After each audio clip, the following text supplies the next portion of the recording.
Hello বন্ধুরা, তো এখন এসেছি রান্নাঘরে, মামির জন্য রুটি করেছি। আর দুদিন ধরে ভালোই মজা করেছি, আড্ডা দিয়েছি।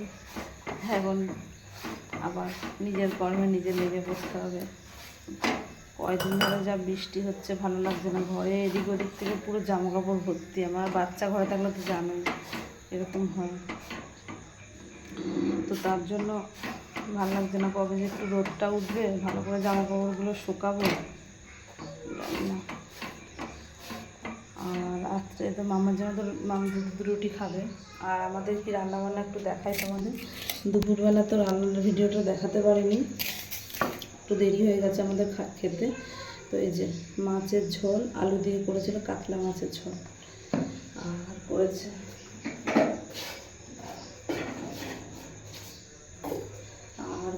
এইটা, তো এই যে এটা কী তরকারি বলো তো, এটা অনেক কিছু আছে এখানে, 5 রকম, মানে সবজি টবজি দিয়ে, একটু সিমের দানা, তারপরে হচ্ছে আরও বাদাম ফাদাম দিয়ে, ছোলা টোলা দিয়ে আরও তরকারি হয়েছে। বেশ ভালোই হয়েছে রান্নাটা আজকে।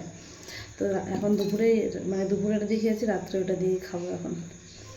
তো চলো, সবাইকে জানাই গুড নাইট। সবাই ভালো থেকো, সুস্থ থেকো। আবার কালকে দেখা হবে নতুন ভিডিওর সাথে। চলো টাটা। মাম্মাম এখন নেই, জন্য মাম্মাম আর শুনতে পাচ্ছ না। চলো টাটা।